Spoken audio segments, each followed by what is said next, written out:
Hello viewers, welcome to Amrutha's academy. So ఈరోజు మనం గత హైకోర్ట్ ఎగ్జామ్స్లో అడిగినటువంటి క్వశ్చన్స్ని మనం చూద్దామండి. The highest peak in the Andaman and Nicobar islands is అనగా అండమాన్ మరియు నికోబార్ దీవులలో ఎత్తైన శిఖరం ఏది? ఈ క్వశ్చన్ అనేది ఏపీ హైకోర్ట్ ఎగ్జామినర్ 2022వ సంవత్సరంలో ఇవ్వడం జరిగింది. ఈ క్వశ్చన్కి 4 ఆప్షన్లు ఇచ్చినారు.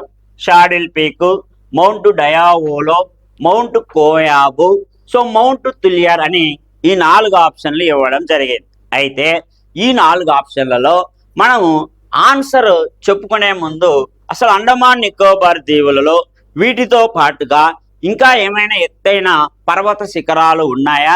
ఉంటే ఆ పర్వత శిఖరాలు సో అండమాన్ నికోబార్ దీవులలోనే ఏ దీవులలో విస్తరించి ఉన్నాయా అనేది ఒకసారి మనం ఈ సమాచారాన్ని తెలుసుకుందాం. రైటా?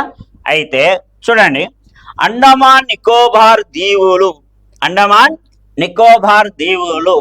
భారతదేశ భూభాగములో ఎక్కడ విస్తరించి ఉన్నాయి అంటే సో అండమాన్ నికోబార్ దీవులు భారతదేశ భూభాగములో లేదా భారతదేశ సార్వభౌమాధికారములో ఎక్కడ విస్తరించి ఉన్నాయంటే బంగాళాఖాతములో విస్తరించి ఉన్నాయి అండమాన్ నికోబార్ దీవులు. అయితే ఈ అండమాన్ నికోబార్ దీవులను సో ఏమని పిలుస్తారు అంటే అతి పెద్ద ఆర్చిపెలాగో ఆఫ్ ఇండియా అని పిలుస్తారు. భారతదేశములోనే అతి పెద్ద ఆర్చిపెలాగో అని పిలుస్తారు. భారతదేశములోనే సో అతి పెద్ద ఆర్చిపెలాగో అని ఏ దీవులను పిలుస్తారు అంటే అండమాన్ నికోబార్ దీవులను పిలుస్తారు. అంటే ఇక్కడ ఆర్చిపెలాగో అనగా అర్థం ఏంటి అంటే అనేక దీవుల సముదాయము అని గుర్తుపెట్టుకోవాలి. అనేక దీవుల సముదాయాన్ని ఏమని పిలుస్తారు అంటే ఆర్చిపెలాగో అని పిలుస్తారు. భారతదేశంలో అతిపెద్ద ఆర్చిపెలాగో అని అండమాన్ నికోబార్ దీవులను పేర్కొంటే ప్రపంచములో, ఎందుకంటే ఇక్కడ వచ్చింది కాబట్టి సందర్భంగా మనం చెప్పుకుందాం, ప్రపంచములో అతిపెద్ద ఆర్చిపెలాగో అని ఏ దీవులను పిలుచుకుంటారు అంటే ఇండోనేషియా దీవులను పిలుచుకుంటారు. ప్రపంచములోనే అతిపెద్ద సో ఆర్చిపెలాగో అని ఇండోనేషియా దీవులను పిలుచుకుంటారు. అయితే అండమాన్ నికోబార్ దీవుల రాజధాని అని దేన్ని పిలుస్తారు అంటే పోర్ట్ బ్లేయర్ ను పిలుస్తారు. పోర్ట్ బ్లేయర్ ని అండమాన్ నికోబార్ దీవుల రాజధాని అని పిలుస్తారు. అయితే ఈ అండమాను మరియు నికోబార్ ఐలాండ్స్ లో ఎత్తైనటువంటి సమ్ ఇంపార్టెంట్ మౌంట్ పీక్స్ ఏమున్నాయో ఒకసారి మనం చూద్దాం. Some important mount peaks. So Andaman Nicobar దీవులలో కల ఎత్తైన ముఖ్యమైన పర్వత శిఖరాలు, అండమాన్ నికోబార్ దీవులలో కల ఎత్తైన ముఖ్యమైన పర్వత శిఖరాలు ఏమున్నాయో ఒకసారి చూద్దాం. సో ఒకటి వచ్చేసి షాడిల్ పర్వత శిఖరం. ఈ షాడిల్ పీకు అనేది 732 మీటర్ల ఎత్తును కలిగి ఇది అండమాన్ నికోబార్ ఐలాండ్స్ లోనే ఏ అండమాన్ లో ఇది లొకేట్ అయిందంటే ఉత్తర అండమాన్ లో ఇది లొకేట్ అవ్వడం జరిగింది. అంటే ఉత్తర అండమాన్ లో ఇది కలదు. అయితే అండమాన్ నికోబార్ దీవులలోనే ఎత్తైన పర్వత శిఖరము అని ఏ పర్వత శిఖరాన్ని పిలుస్తారు అంటే ఈ షాడిల్ పీకును పిలుస్తారు. ఈ షాడిల్ పీక్ అనేది 732 మీటర్ల ఎత్తును కలిగి అండమాన్ నికోబార్ దీవులలోనే ఉత్తర అండమాన్ లో ఇది విస్తరించి ఉంది. దీనిని ఏమని పిలుస్తారు అంటే అండమాన్ నికోబార్ దీవులలోనే ఎత్తైన పర్వత శిఖరము అని దీనినే పిలుస్తారు. నెక్స్ట్ ఇంకొక ఇంపార్టెంట్ అయినటువంటి పర్వత శిఖరము ఏంది అంటే మౌంట్ తులియార్. మౌంట్ తులియార్ అనేటువంటి పర్వత శిఖరం. ఈ మౌంట్ తులియార్ అనేటువంటి పర్వత శిఖరం 642 మీటర్ల ఎత్తును కలిగి ఇది ఏ దీవిలో విస్తరించి ఉంది అంటే గ్రేట్ నికోబార్ దీవిలో ఇది విస్తరించి ఉంది. గ్రేట్ నికోబార్ దీవిలో ఇది విస్తరించి ఉంది. ఇది గ్రేట్ నికోబార్ దీవిలోనే అనగా నికోబార్ దీవులలోనే ఎత్తైన పర్వత శిఖరము మరియు అండమాన్ నికోబార్ దీవులలోనే రెండవ ఎత్తైన పర్వత శిఖరం అని కూడా ఈ మౌంట్ తులియార్ ను పేర్కొంటాం. రెండవ ఎత్తైన పర్వత శిఖరం అని దీనినే మనం పేర్కొనడం జరుగుతుంది. అండమాన్ నికోబార్ దీవులను అండమాన్ దీవులు మరియు నికోబార్ దీవులుగా సపరేట్ చేస్తే సో వాటిలో నికోబార్ దీవులలోనే ఎత్తైన పర్వత శిఖరము అని సో అదే విధంగా సో రెండిట్లో పోలిస్తే అండమాన్ మరియు నికోబార్ దీవులలో రెండిట్లో పోలిస్తే ఇది రెండవ ఎత్తైన పర్వత శిఖరము అని పిలుస్తాం. నెక్స్ట్ ఇంకొక ఇంపార్టెంట్ అయినటువంటి పర్వత శిఖరం ఏంటంటే డైవోలో పర్వత శిఖరము. డైవోలో పర్వత శిఖరం. ఈ డైవోలో పర్వత శిఖరము అనేది 515 మీటర్ల ఎత్తును కలిగి ఉండి ఇది మధ్య అండమాను అనేటువంటి సో దీవిలో ఇది విస్తరించి ఉంది. మధ్య అండమాను అనేటువంటి దీవిలో ఇది విస్తరించి ఉంది. దీని తర్వాత ఇంకొక ఇంపార్టెంట్ అయినటువంటి పర్వత శిఖరం ఏంటంటే కోయాబ్ పర్వత శిఖరం. కోయాబ్ పర్వత శిఖరం. ఈ కోయాబ్ అనే పర్వత శిఖరము కూడా దాదాపుగా 459 మీటర్ల ఎత్తును కలిగి ఉండి ఇది ఏ అండమాన్ లో విస్తరించి ఉంది అంటే దక్షిణ అండమాను అనేటువంటి సో దీవిలో ఇదే విస్తరించి ఉంది. దీవిలో ఇదే విస్తరించి ఉంది. నెక్స్ట్ ఇంకొక ఇంపార్టెంట్ అయినటువంటి పర్వత శిఖరం ఏంది ఈ అండమాన్ నికోబార్ దీవులు అంటే దియోబన్ పర్వత శిఖరము. దియోబన్ పర్వత శిఖరం. ఇది దాదాపుగా 418 మీటర్ల ఎత్తును కలిగి ఇది ఏది సో దీవిలో ఉంది అంటే లిటిల్ నికోబార్ దీవిలో ఇదే విస్తరించి ఉంది. నెక్స్ట్ ఇంకొక ఇంపార్టెంట్ పర్వత శిఖరం ఏంటంటే హారియత్ పర్వత శిఖరము. హారియత్ పర్వత శిఖరము. ఈ హారియత్ పర్వత శిఖరము దాదాపుగా 382 మీటర్ల ఎత్తును కలిగి ఉండి ఇది కూడా ఏ సో దీవిలో విస్తరించి ఉంది అంటే దక్షిణ అండమాన్ లో ఇది విస్తరించి ఉంది. ఇదే విస్తరించి ఉంది. ఇవి అండమాన్ నికోబార్ దీవులలో లొకేట్ అయినటువంటి సమ్ ఇంపార్టెంట్ మౌంట్ పీక్స్ గా మనం చెప్తాం. ఇప్పుడు చెప్పినటువంటి ఈ డేటాను ఆధారంగా చేసుకొని ఈ క్వశ్చన్ కి ఏది సరైనటువంటి జవాబుగా ఎంచుకుంటున్నామంటే క్వశ్చన్ ఏంది అండమాన్ మరియు నికోబార్ దీవులలో ఎత్తైన పర్వత శిఖరం ఏది? ఈ క్వశ్చన్ కు సూటబుల్ ఆన్సర్ గా ఏం చెప్తున్నాం? Saddle peak. ఎంత హైట్ ఉంది? 732 మీటర్ల ఎత్తును కలిగి ఉండి ఈ అండమాన్ లో ఉందని చెప్తున్నాం, ఉత్తర అండమాన్ లో. అందుకే నేను ఏమని చెప్తున్నాం అంటే అండమాన్ నికోబార్ దీవులలోనే ఎత్తైన పర్వత శిఖరము అని పిలుస్తున్నాం. మన క్వశ్చన్ కూడా అడిగింది అదే కదా, కాబట్టి ఇక్కడ మనకు సరైనటువంటి సమాధానంగా ఏం ఎంచుకోవాలి అంటే ఏ ఆప్షన్ ను ఎంచుకోవాలి. ఈ ఆప్షన్ లో ఏముంది? Saddle peak. Saddle peak. రైటా? ఈ క్వశ్చన్ కి ఆన్సర్ అది అన్నమాట. రైట్. నెక్స్ట్ క్వశ్చన్ చూద్దామా మళ్ళీ. నెక్స్ట్ క్వశ్చన్ ఏమి ఇచ్చినాడు? Next question, the Radcliffe line is the international boundary between, అనగా రాడిక్లిఫ్ రేఖ వేటి మధ్య అంతర్జాతీయ సరిహద్దు. వేటి మధ్య అంతర్జాతీయ సరిహద్దు. ఏ దేశాలు ఇచ్చినాడు? భారతదేశము మరియు చైనా, భారతదేశము మరియు నేపాల్, భారతదేశము మరియు పాకిస్తాన్, భారతదేశము మరియు బంగ్లాదేశ్. మళ్ళీ ఈ question AP high court office subordinate 2021లో ఇవ్వడం జరిగింది. మళ్ళీ ఈ క్వశ్చన్ కి ఆన్సర్ తెలుసుకునే ముందుగా మనము ఈ కొద్దిగా సమాచారాన్ని ఒకసారి చూద్దామా? సరే, ఏంటంటే ఫస్ట్ ఆప్షన్ ఏముంది? భారతదేశము మరియు చైనా, అంటే ఇండియా మరియు చైనా. ఇండియా మరియు చైనా మధ్య ఏ సరిహద్దు రేఖలు ఉన్నాయి అంటే చూడండి, మెక్మోహన్ రేఖ.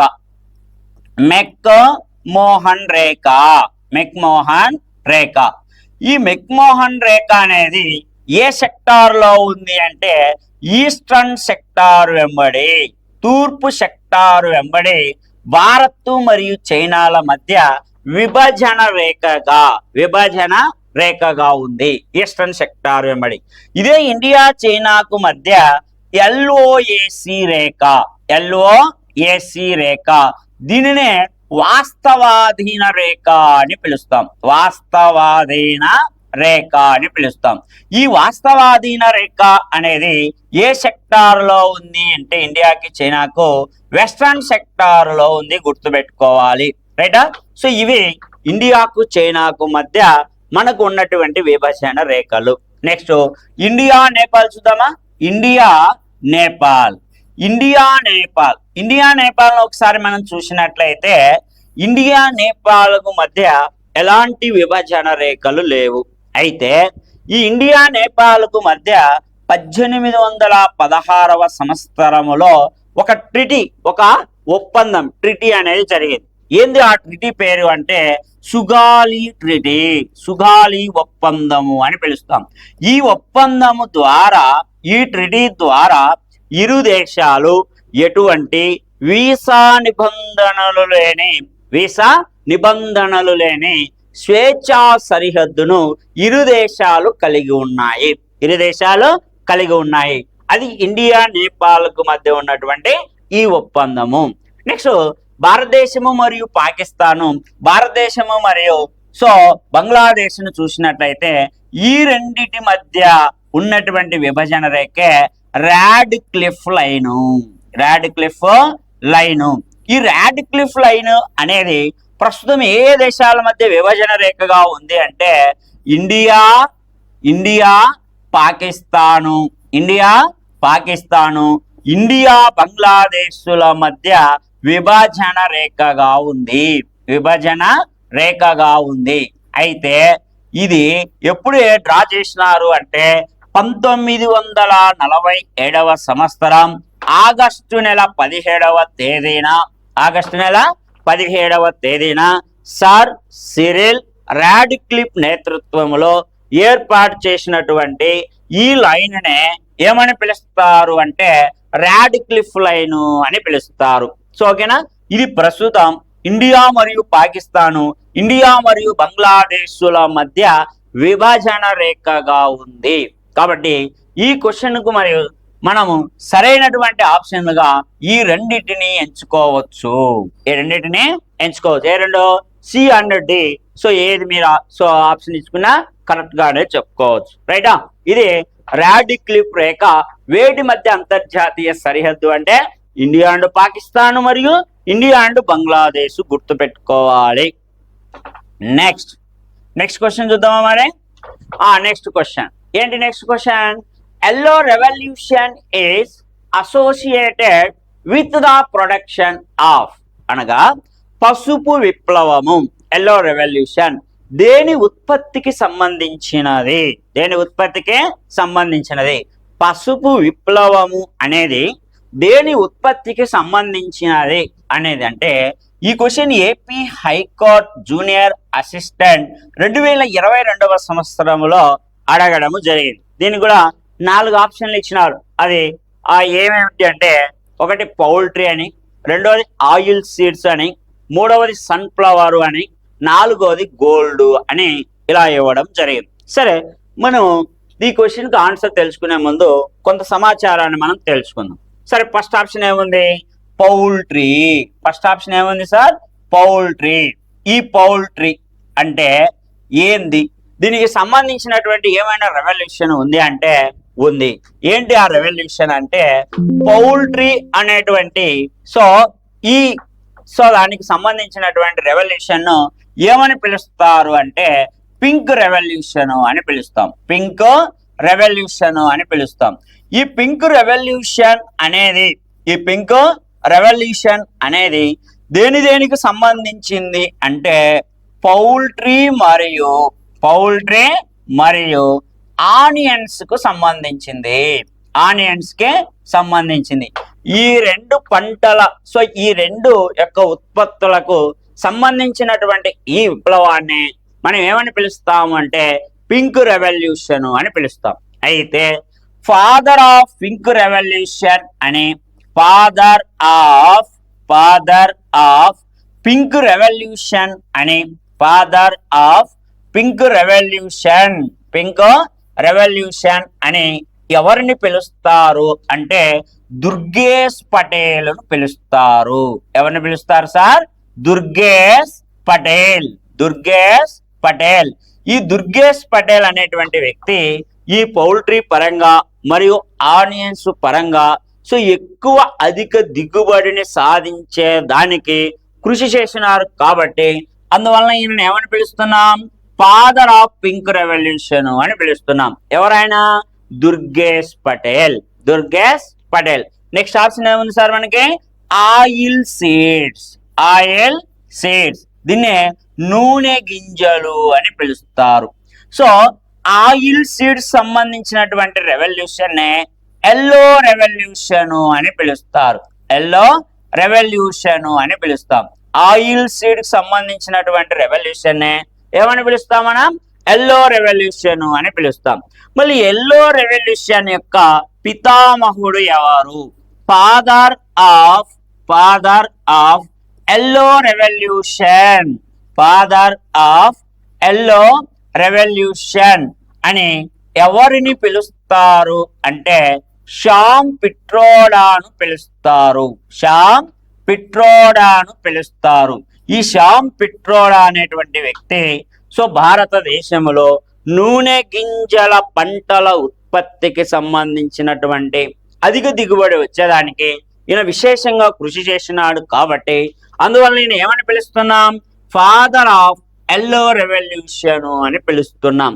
అయితే సో మనము అసలు నూనె గింజ పంటలు అనేటివి వేటిని మనం నూనె గింజ పంటలుగా పిలుస్తాము అనేది ఒకసారి చూద్దామా సార్? మళ్ళీ నూనె గింజ పంటలు అని వేటిని పిలుస్తారు? నూనె గింజ పంటలు ఆయిల్ సీడ్ క్రాప్స్ అని ఏ పంటలను ఆయిల్ సీడ్ క్రాప్స్ అని పిలుస్తారు అనేది ఒకసారి చూద్దామా? సో ఒకటి వేరుశెనగ. దీన్ని ఇంగ్లీష్ లో గ్రౌండ్ నట్టు అని పిలుస్తారు. ఇంగ్లీష్ లో ఏమని పిలుస్తారు సార్? దీన్ని గ్రౌండ్ నట్టు అని పిలుస్తారు. అదే విధంగా సో పొద్దు తిరుగుడు దీన్ని సన్ ఫ్లవర్ అని పిలుస్తారు. ఏమని పిలుస్తారు? దీన్ని సన్ ఫ్లవర్ అని పిలుస్తారు. తెలుగులో అయితే ఇది పొద్దు తిరుగుడు అని పిలుస్తారు. అదే విధంగా ఆముదాలు అంటే ఇంగ్లీష్ లో క్యాస్టర్స్. ఏంటంటే క్యాస్టర్స్. అదే విధముగా సోయాబీన్ ఇంగ్లీష్ లో దీన్ని సోయా అని పిలుస్తారు. అదే విధంగా కుసుమలు. అదే విధంగా నువ్వులు. ఈ నువ్వులని ఏమని పిలుస్తారు అంటే సీసమం అని పిలుస్తారు. సో వీటితో పాటుగా కొబ్బరి దీన్నే కోకోనట్ అని కూడా పిలుస్తారు. ఓకేనా? ఇవన్నీ కూడా ఏ రకమైనటువంటి పంటలకు ఉదాహరణగా చెప్పుకుంటామంటే నూనె గింజ పంటలకి ఉదాహరణగా చెప్తాం. అంటే వాటిని మనం గానుగలేసి రాబడితే ఏమొస్తుందండి? ఆయిల్ వస్తుంది. కాబట్టి అందువలన వాటిని ఏమని పిలుస్తున్నాం? ఆయిల్ సీడ్ క్రాప్స్ అని పిలుస్తున్నాం. అయితే ఇక్కడ పొద్దు తిరుగుడు సన్ఫ్లవర్ అనేది సో దేనిలో భాగంగా చెప్పినాం? మనం నూనె గింజ పంటల్లో భాగంగా చెప్పినాం. నెక్స్ట్ 4వ ఆప్షన్ బంగారం అనేది ఒక మెటల్, లోహము. కాబట్టి సో ఈ క్వశ్చన్ ఏంటంటే పసుపు విప్లవము దేని ఉత్పత్తికి సంబంధించినది అంటే yellow revolution is belongs to అంటే సో మనం ఈ క్వశ్చన్ కి ఆన్సర్ ఏం ఎంచుకోవాలి అంటే బి ఆప్షన్ సరైనటువంటి సమాధానముగా ఎంచుకోవాలి. ఏంటి బి ఆప్షన్ అంటే ఆయిల్ సీడ్స్, నూనె గింజలు అనేది సో ఎల్లో రెవల్యూషన్ కు సంబంధించింది. ఈ ఎల్లో రెవల్యూషన్ యొక్క ఫాదర్ ఆఫ్ ఎల్లో రెవల్యూషన్ అని ఎవరిని పిలుస్తారు అంటే శ్యామ్ పిట్రోడాను పిలుస్తారు. శ్యామ పిట్రోడాను పిలుస్తారు. ఓకేనా, ఈ క్వశ్చన్ కి మనకు ఆన్సర్ అనేది చెప్పడం జరిగింది. రైటా, మళ్ళీ నెక్స్ట్ క్వశ్చన్ చూద్దామా. So next question, the largest brackish water lake in India Chilka lake is located in. అంటే భారతదేశంలో అతి పెద్ద ఉప్పు నీటి సరస్సు అయిన చిలికా సరస్సు ఏ రాష్ట్రములో ఉంది? అయితే చూడండి, ఇక్కడ క్వశ్చన్లోనే మనకు కొద్దిగా తేడా ఉంది. అతి పెద్ద, సో లాగూన్ ఉప్పు నీటి సరస్సు అని ఇక్కడ ఇవ్వాలి. అతి పెద్ద లాగూన్ ఉప్పు నీటి సరస్సు అయిన చిల్కా సరస్సు ఏ రాష్ట్రంలో ఉంది అని అడగాలి. అక్కడ లాగూన్ అనే పదం వాడాలి. బ్రాకిస్ అంటే సో పృష్ఠ జలాలు లేదా వెనక జలాలు లేదా వాటిని లాగూన్లుగా పిలుస్తారు. అంటే సముద్ర జలాల వలన ఏర్పడినటువంటి సరస్సులుగా వాటిని పేర్కొంటాం. ఓకేనా, అయితే ఈ question AP high court field assistant 2021వ సంవత్సరంలో ఇవ్వడం జరిగింది. అన్ని క్వశ్చన్ల మాదిరిగానే ఈ క్వశ్చన్ కూడా 4 ఆప్షన్లు ఇవ్వడం జరిగింది. సో పశ్చిమ బెంగాల్, ఆంధ్రప్రదేశ్, ఒడిశా, తమిళనాడు. అయితే సో మనం ఈ క్వశ్చన్కి ఆన్సర్ మనం తెలుసుకునే ముందు సో ఈ రాష్ట్రాలలో సో ఏ పేర్లతో ఏమైనా సరస్సులు ఉన్నాయా అనేది ఒకసారి తెలుసుకుందామా. సరే, ఫస్ట్ ఏముంది? పశ్చిమ బెంగాల్. ఏంటంటే పశ్చిమ బెంగాల్. ఈ పశ్చిమ బెంగాల్లో ఏమైనా పేర్లతో సరస్సులు ఉన్నాయా అనేది చూద్దామా. అయితే చూడండి, పశ్చిమ బెంగాల్ అనేటువంటి ఈ రాష్ట్రంలో ఏ పేర్లతో ఉన్నటువంటి సరస్సులు ఉన్నాయంటే, ఒకటి సాల్ట్ లేక్ సరస్సు. సాల్ట్ లేక్ సరస్సు ఇది పశ్చిమ బెంగాల్ రాష్ట్రంలో ఉంది. అదేవిధంగా ఇంకొక సరస్సు ఏంటంటే సుభాష్ సరోవర్ సరస్సు. సుభాష్ సరోవర్ సరస్సు. అదేవిధంగా మిరిక్ సరస్సు. ఈ 3 సరస్సులు ఏ రాష్ట్రంలో విస్తరించి ఉన్నాయి, ఏ రాష్ట్రంలో లొకేట్ అయి ఉన్నాయి అంటే పశ్చిమ బెంగాల్ రాష్ట్రంలో లొకేట్ అయినటువంటి సరస్సులుగా వీటిని పేర్కొంటాం. మళ్ళీ మన ఆంధ్రప్రదేశ్ రాష్ట్రములో సో ఏ పేర్లతో సరస్సులు ఉన్నాయో అనేది ఒకసారి చూద్దామా. ఆంధ్రప్రదేశ్ రాష్ట్రములో సో ఏమైనా ముఖ్యమైనటువంటి సరస్సులను ఒకసారి చూద్దాం. ఏంటంటే ఆ సరస్సులు చూద్దామా. ఒకటి కొల్లేరు సరస్సు. ఈ కొల్లేరు సరస్సు. రెండవది వచ్చేసి పులికాట్ సరస్సు.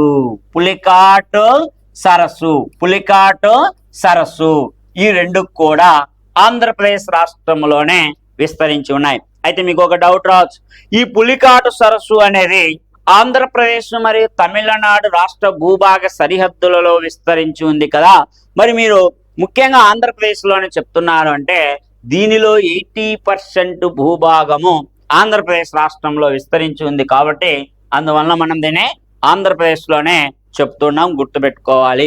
నెక్స్ట్ ఒడిశా రాష్ట్రాన్ని మనం పరిశీలించినట్లయితే ఒడిశా రాష్ట్రములో ఏ పేర్లతో సో సరస్సులు ఉన్నాయనేది చూద్దాం. సో ఒడిశా రాష్ట్రములో చిల్కా సరస్సు ఇది సో భారతదేశములోనే సో అతి పొడవైన మరియు అతి పెద్దదైన సో లాగూన్ ఉప్పు నీటి సరస్సు అని పిలుస్తారు ఈ ఒడిశా రాష్ట్రంలో ఉన్నటువంటి ఇది. అదేవిధంగా ఈ ఒడిశా రాష్ట్రంలో పాటా సరస్సు, అదేవిధంగా అన్సుపా సరస్సు మొదలైనటువంటి సరస్సులు ఒడిశా రాష్ట్రంలో కలవు. మళ్ళీ తమిళనాడు రాష్ట్రంలో చూసినట్లయితే ఏ పేర్లతో తమిళనాడు రాష్ట్రంలో సో మనకి సరస్సులు ఉన్నాయి అనేది చూద్దాం. సో తమిళనాడు రాష్ట్రంలో ఏ పేర్లతో సరస్సులు ఉన్నాయి అంటే కొడైకెనాల్ సరస్సు, కొడైకెనాల్ సరస్సు, కొడైకెనాల్ సరస్సు.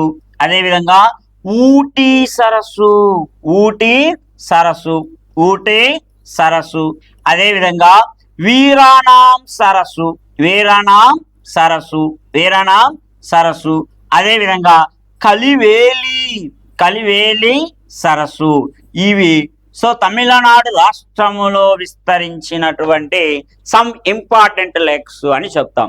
అయితే ఇప్పుడు చెప్పినటువంటి ఈ సమాచారం ఆధారంగా ఈ క్వశ్చన్ ఏంటంటే, భారతదేశంలో అతి పెద్ద ఉప్పు నీటి సరస్సు అయిన చిలికా సరస్సు ఏ రాష్ట్రంలో ఉంది అంటే, ఏ రాష్ట్రంలో చెప్పినామండి? సో ఒడిశా రాష్ట్రంలో చెప్పినాం. కాబట్టి ఈ క్వశ్చన్ కు సరైనటువంటి సమాధానముగా సి ఆప్షన్ ని ఎంచుకోవాలి, సి ఆప్షన్ ఎంచుకోవాలి. ఓకే రైటా? సో ఇవి ఆయా రాష్ట్రాలలో విస్తరించినటువంటి ముఖ్యమైన సరస్సులుగా మనం పేర్కొంటాము.